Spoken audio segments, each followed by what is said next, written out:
యేసయ్య పరిశుద్ధ నామములో మీ అందరికీ వందనాలు. దేవుడు నాకు ఇచ్చిన ఈ అవకాశాన్ని బట్టి దేవునికి మహిమ కలుగును గాక. మనము యేసయ్య మరణించినప్పుడు సిలువ మరణంపై పలికిన 7 మాటల్లో మొదటి మాటను మనం ధ్యానించబోతున్నాము. దీనికి టైటిల్ ఏంటంటే విజ్ఞాపన అన్నమాట.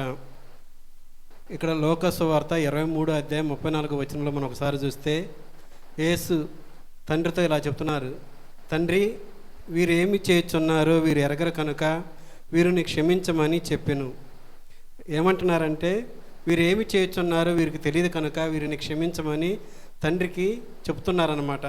అంటే ఈ మాట యేసయ్య ఎక్కడ చెప్తున్నారు? సిలువపై అనమాట.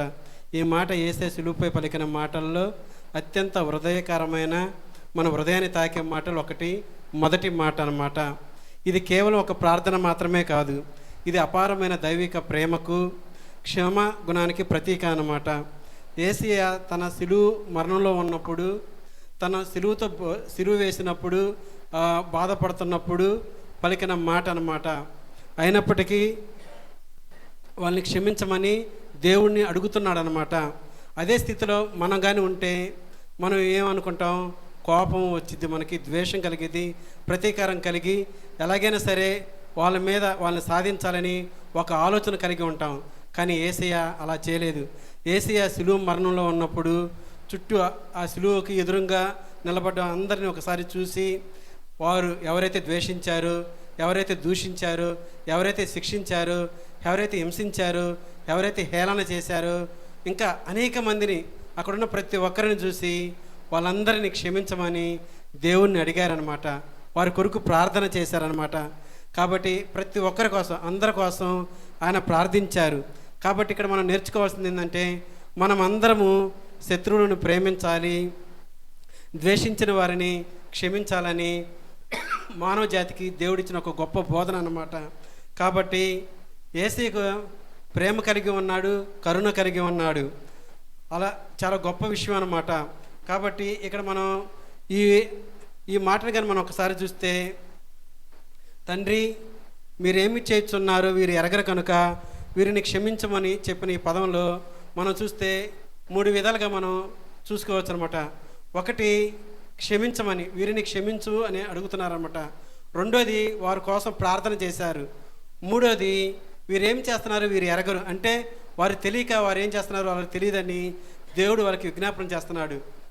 మనం ఫస్ట్ క్షమించమని ఎందుకు అన్నాడు మనం తెలుసుకుందాం. మొదటిగా వీరిని క్షమించు అని అన్నారు. ఎప్పుడు?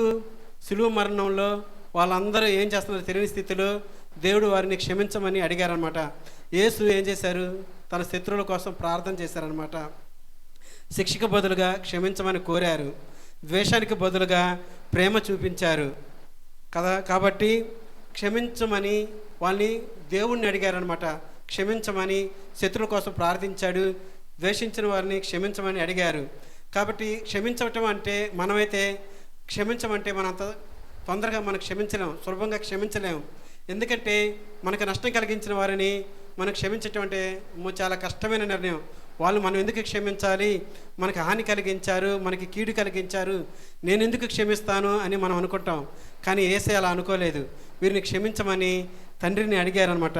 కాబట్టి వాళ్ళని క్షమించి యేసయ్య చాలా గొప్పవారయ్యారనమాట. కాబట్టి మనం కూడా ఇతరులను క్షమించాలి. ఇతరులను క్షమించటం వల్ల మనకు కూడా చాలా బెనిఫిట్స్ ఉంటాయి.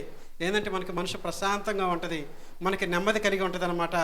కాబట్టి మనం క్షమించే మనసును మనం కలిగి ఉండాలి. యేసయ్య క్షమించి మనకు ఒక ఆదర్శంగా ఉన్నారు. కాబట్టి మనం కూడా ఇతరులను క్షమించే వరంగా ఉండాలి. మనము రోమిలకు రాసిన 12వ అధ్యాయం 14వ వచనం కానీ ఒకసారి మనం చూస్తే, హింసించిన వారిని మనము ఏం చేయాలి? దీవించే వరంగా ఉండాలి. మనం వాళ్ళని దీవించే వరంగా ఉండాలి, కానీ వాళ్ళు మనం శపించే వరంగా ఉండకూడదు. ఇక్కడ యేసయ్య ఏం చేశారు? వాళ్ళని క్షమించారు. క్షమించటమే కాకుండా వాళ్ళ గురించి ప్రార్థన కూడా చేశారనమాట. వీరు ఏం చేస్తున్నారు వీరికి తెలియదు కనుక వీరిని క్షమించమని అడిగారు. క్షమించి మనకు ఒక ఆదర్శంగా ఉన్నాడనమాట. కాబట్టి మనం కూడా ఇతరుల్ని, మనకు ఎవరైనా కీడు చేసినా, ఎవరైనా మనకి హాని చేసినా సరే, మనం ఇతరులను క్షమించే మనసును మనకు కలిగి ఉండాలి. ద్వేషించే వారంగా కాకుండా వాళ్ళని దీవించే వారంగా, వాళ్ళ గురించి ప్రార్థించే వారంగా మనం ఉండాలి. రెండోది, దేవునికి ప్రార్థన చేశారనమాట యేసయ్య. వాళ్ళని క్షమించమని, వీరేం చేస్తున్నారు వీరికి తెలియదని ప్రార్థించారు యేసయ్య. కాబట్టి వాక్య పరిచర్య ద్వారా కన్నా ప్రార్థన చేసే పరిచర్య ద్వారానే మనం ఎంతోమంది అయినా సరే మార్చగలుగుతాం. ప్రార్థన ద్వారా ఎంతోమంది మారు మనసు పొందారు. కాబట్టి మనం ప్రార్థించే వారంగా ఉండాలి. యేసయ్య సిలువ మరణంలో ఉండి అంత బాధాకరమైన స్థితిలో ఉండి కూడా ఇతరుల గురించి ప్రార్థన చేశారనమాట. యేసయ్య వారి గురించి వాళ్ళని క్షమించమని ప్రార్థన చేసి, వీరు ఏమి చేస్తున్నారు వీరికి తెలియదు కనుక వీరిని క్షమించమని యేసయ్య ఆ క్షణంలో కూడా, ఆ స్థితిలో కూడా, ఆ బాధలో కూడా ఉండి యేసయ్య ఇతరులను క్షమించమని ప్రార్థన చేసి తండ్రికి విజ్ఞాపన చేశారు. కాబట్టి అయ్యో నేను వృద్ధాప్యంలో ఉన్నాను, నాకు అనారోగ్యంగా ఉంది, ఇంట్లో పరిస్థితులు బాగాలేవు, గొడవలు జరుగుతున్నాయి, నేను మందిరానికి రాలేను. మనం ఏ స్థితిలో ఉన్నా సరే, ఎలాంటి స్థితిలో ఉన్నా సరే మనం దేవునికి ప్రార్థన చేసే వరంగా ఉండాలి. దేవుడు ప్రార్థన చేసి మనకు ఒక మాదిరికరమైన జీవితాన్ని, మనకి మార్గాన్ని చూపించారు. కాబట్టి ప్రార్థన విషయంలో దేవుడు యేసయ్య మరణించే స్థితిలో కూడా ప్రార్థన చేసి మనకి మాదిరికరంగా ఉన్నారు. కాబట్టి మనం ఎలాంటి స్థితిలో ఉన్నా సరే, ఏ స్థితిలో ఉన్నా సరే మనం ప్రార్థించే వారంగా ఉండాలి. కాబట్టి ప్రార్థించే వారంగా ఉండాలి. కాబట్టి మనం తప్పించుకోకూడదు. ఇంకా మూడో విషయం, వీరు ఏమి చేస్తున్నారో వీరు ఎరగరు. అంటే నిజంగా చెప్పాలంటే ఆ స్థితిలో అక్కడ ప్రజల ప్రభావం వల్ల కానీ, అక్కడ ప్రధాన యాజకులు కానీ, శాస్త్రులు కానీ, ఎవరి ప్రేరేపణ వల్ల కానీ ఏదైనా జరిగి ఉండొచ్చు. ఆ స్థితిలో దేవుని అంటే యేసయ్య మీద అసూయ చేత వాళ్ళు అప్పగించి యేసయ్యను మరణానికి అప్పగించారు.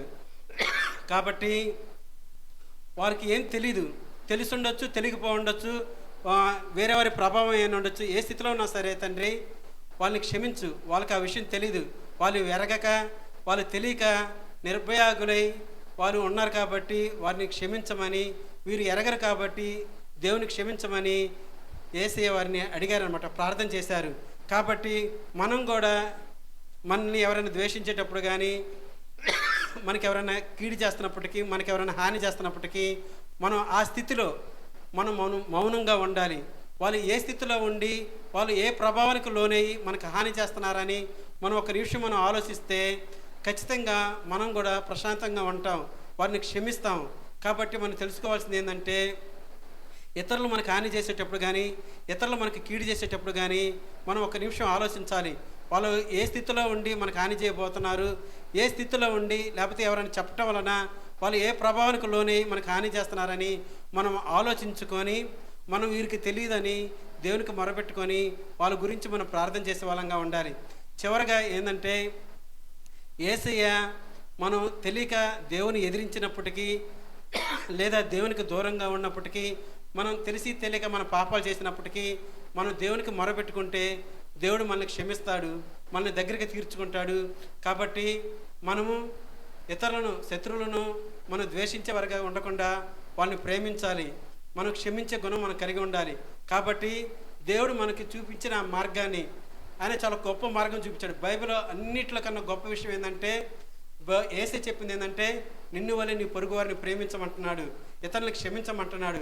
యేసయ్య కూడా మనకి మాదిరికరంగా అక్కడ మొదటి మాట చెప్పింది ఏంటంటే, తండ్రి వీరు ఏమి చేస్తున్నారో వీరు ఎరగరు కనుక వీరిని క్షమించమంటున్నాడు. కాబట్టి మనం కూడా చేయాల్సింది ఏంటంటే, ఎవరైనా మనకు హాని చేసినప్పటికీ, ఎవరైనా మనం బాధ పెట్టినప్పటికీ మనము వారిని క్షమించాలి, వారిని ప్రేమించాలి. కాబట్టి మనం ఇతరులను క్షమించాలి, ఇతరులను ద్వేషించే వర్గం కాకుండా వారి గురించి మనం ప్రార్థించే వరంగా ఉండాలి. ఈ చిన్న వాక్యం మన అందరిని దీవించును గాక. ఆమేన్.